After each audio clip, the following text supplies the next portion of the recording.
बोलो आदि शक्ति माता भगवती की जय। मैं आपके सम्मुख आत्म परिचय भाग 189 लेकर के उपस्थित हुआ हूं।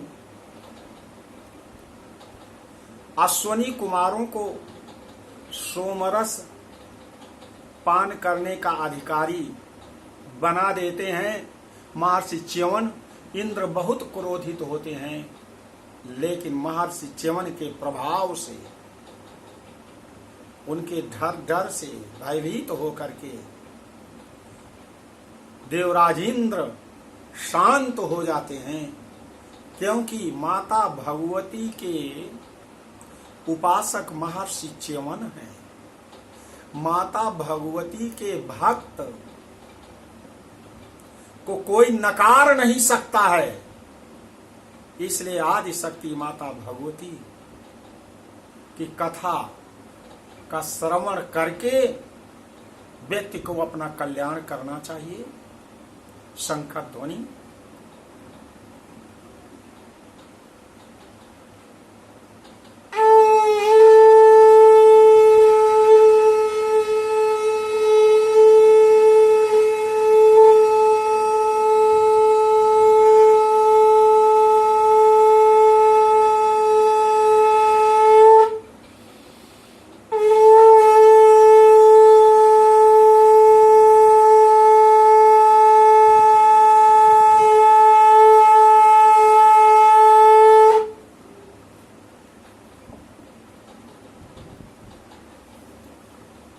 भगवान व्यास कहते हैं कि हे महाराज जन्मेजय,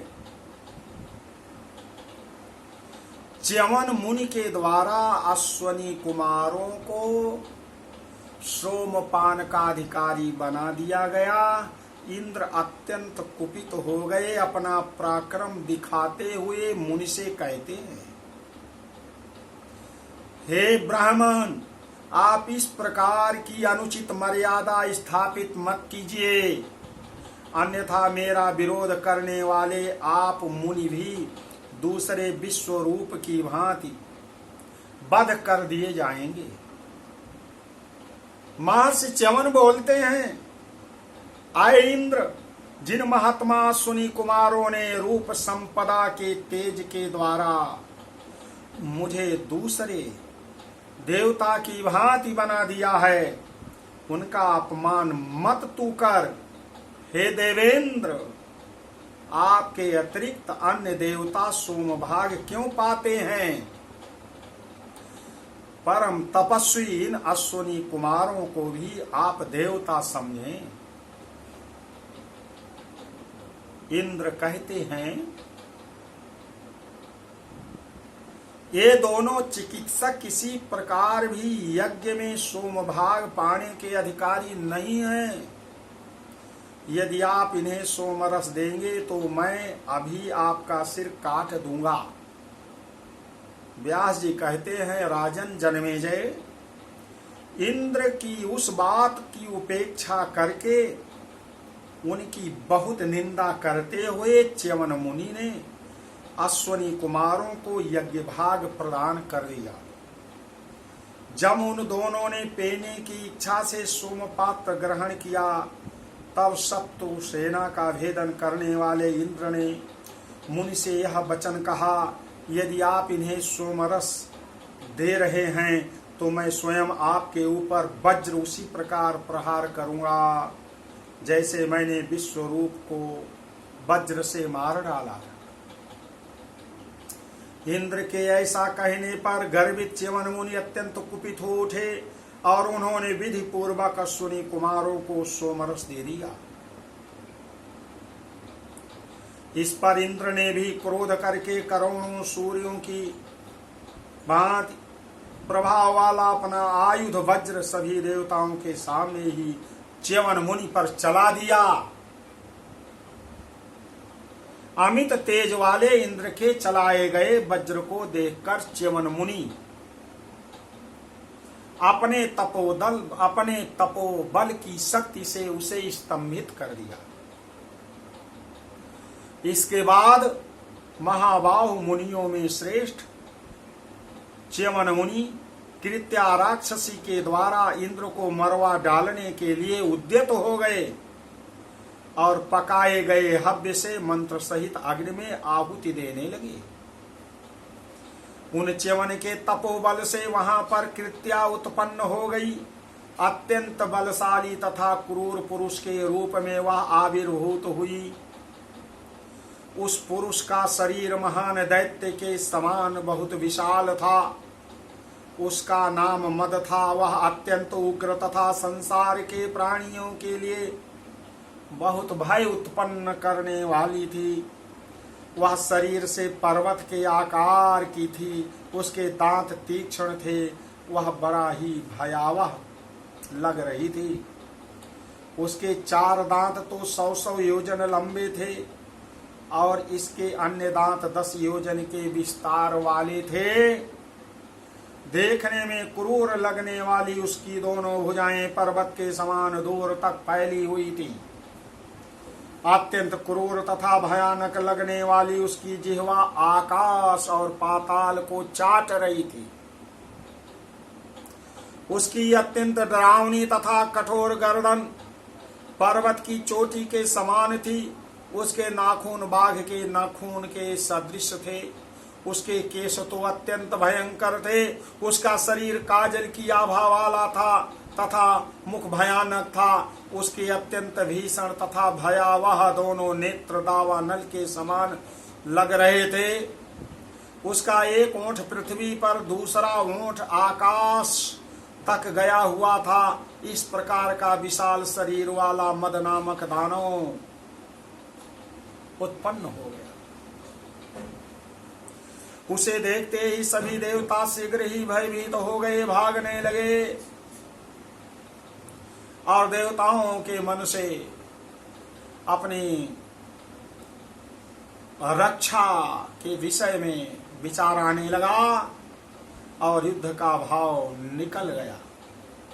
वह दैत्य वज्र को मुख में लेकर संपूर्ण आकाश को व्याप्त करके सामने खड़ा हो गया। ऐसा प्रतीत हो गया मानो भयावनी दृष्टि वाला वह दानव तीनों लोकों को निगल जाएगा। इंद्र को खा जाने के विचार से वह क्रोधित होकर उनकी ओर दौड़ा। इस पर हाय, हम सब मारे गए, ऐसा कहकर सभी देवता जोर जोर से चीखने और चिल्लाने लगे। इंद्र वज्र चलाना चाहते थे, किंतु भुजाओं के कुंठित हो जाने के कारण वे उस पर वज्र प्रहार करने में समर्थ नहीं हुए। तब हाथ में वज्र धारण करने वाले देवराज इंद्र ने काल सदृश उस दानव को देखकर सामयिक समस्या का समाधान करने में कुशल देव गुरु बृहस्पति का मन ही मन स्मरण किया। इंद्र के स्मरण करते ही उदार बुद्धि वाले गुरु बृहस्पति वहां शीघ्र उपस्थित हो गए। इंद्र की बड़ी दयनीय दशा देख कर तथा मन ही मन सारे कृत्य पर विचार करके वे सचीपति इंद्र से कहने लगे, हे इंद्र, मद नामक इस असुर को महामंत्रों से अथवा वज्र से मार पाना अत्यंत कठिन है। महर्षि च्यवन का तपोबल रूप यह महाबली दैत्य सम्यक रूप से यज्ञ कुंड से उत्पन्न हुआ है। यह शत्रु तुम्हारे देवगणों तथा मेरे द्वारा भी पराभूत नहीं किया जा सकता है। अतः हे देवेश, आप महात्मा च्यवन की शरण में चले जाओ और उनसे क्षमा मांग लो। अपने द्वारा उत्पन्न की गई कृत्या का समन अवश्य कर देंगे। आदि शक्ति के भक्ति का रोष निवारण करने में कोई समर्थ नहीं होता है। गुरु बृहस्पति के कहने पर इंद्र च्यवन मुनि के पास गए और नम्रता पूर्वक सिर झुकाकर उनके चरणों में प्रणाम करके भयभीत होते हुए कहा, हे मुनि श्रेष्ठ, क्षमा कर दीजिए। संहार के लिए तत्पर इस असुर को शांत कीजिए। आप प्रसन्न हो जाइए। हे सर्वज्ञ, मैं आपकी आज्ञा का पालन अवश्य करूंगा। हे भार्गव, ये दोनों अश्विनी कुमार आज से सोमपान के अधिकारी बन जाएंगे। हे विप्र, मेरा यह वचन सत्य है। अब आप प्रसन्न हो जाइए।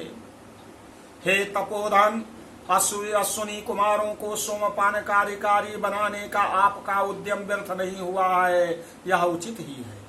हे धर्मज्ञ, मैं जानता हूँ कि आप निष्प्रयोजन कोई कार्य नहीं करते हैं।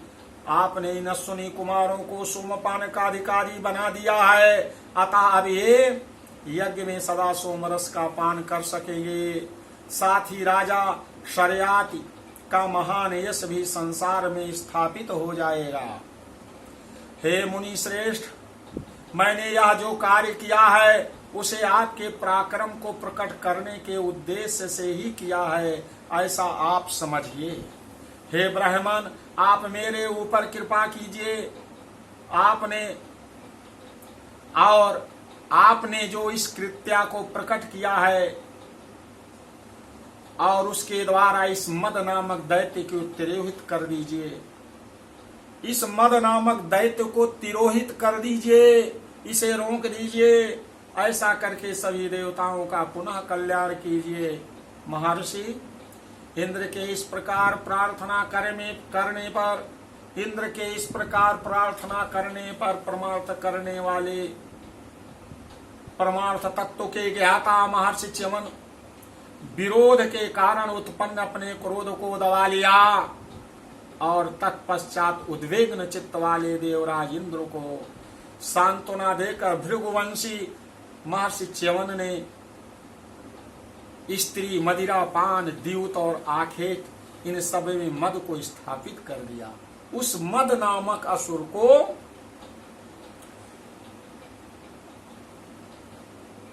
पांच जगहों पर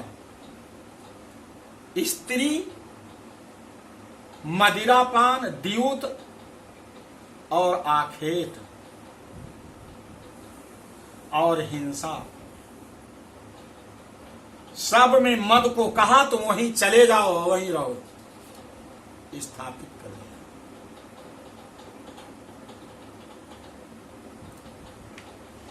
मद जाकर के शांत हो गया। इस प्रकार मद को विभिन्न जगहों पर विभक्त करके भय से घबराए हुए इंद्र को आश्वासन देकर सभी देवताओं को अपने अपने कार्य पर लगाकर च्यवन मुनि ने महाराज शर्याति का यज्ञ संपन्न कराया। इसके अनंतर सभी धर्मों के आत्मा स्वरूप भृगुवंशी महर्षि च्यवन महात्मा इंद्र को तथा दोनों अश्विनी कुमारों को परिष्कृत कर सोमरस पिलाया। हे राजन, इस प्रकार च्यवन मुनि ने अपने तप के प्रभाव से उन दोनों सूर्यपुत्र श्रेष्ठ अश्विनी कुमारों को पूर्ण रूप से सोमपान का अधिकारी बना दिया।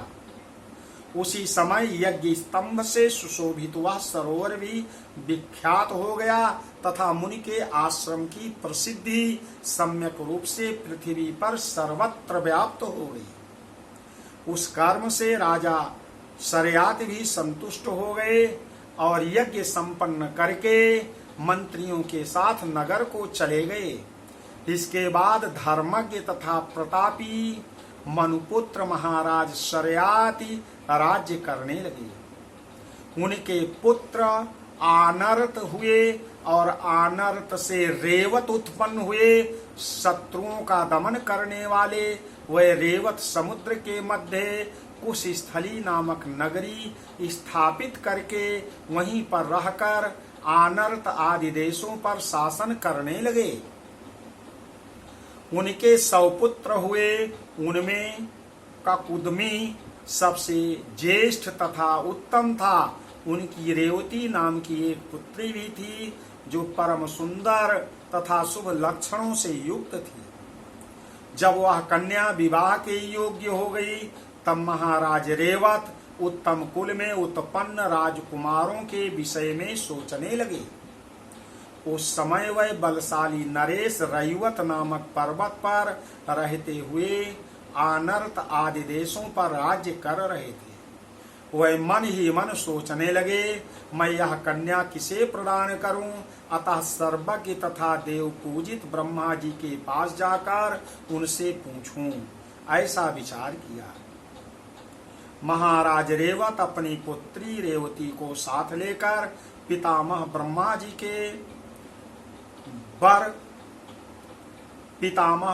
जी के पास पहुंचते हैं और जहां पर देवता यज्ञ, छंद, पर्वत, समुद्र और नदियां दिव्य रूप धारण करके विराजमान थे, और सनातन ऋषि, सिद्ध, गंधर्व, पन्नग तथा चरण वृंद ये सभी हाथ जोड़कर स्तुति करते हुए खड़े थे।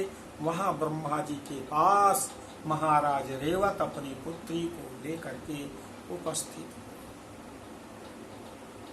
राजा रेवत की कथा अगले परिच्छेद में मैं सुनाऊंगा। तो आपने देखा आदि शक्ति माता भगवती के प्रभाव और तपस्या के बल से संप्रक्त महर्षि च्यवन ने देवराज इंद्र को झुका दिया, उनके अहंकार को चूर्ण कर दिया और उनके द्वारा चलाए गए अस्त्र शस्त्र को भी स्तंभित कर दिया।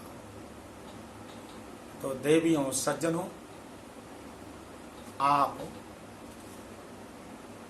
मेरे इस वीडियो को लोगों तक भेजिए और शुरू से अंत तक सुनने के लिए प्रार्थना कीजिए। इससे इस कोरोना काल में भय और विभीषिका से माता भगवती बचाएंगी।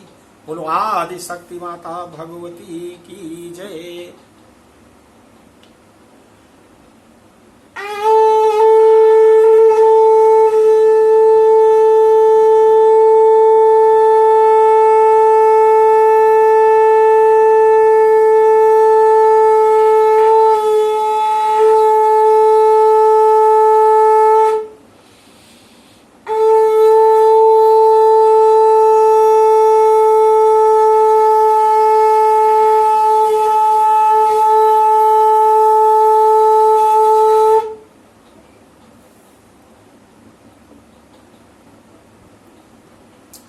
देवियों और सज्जनों,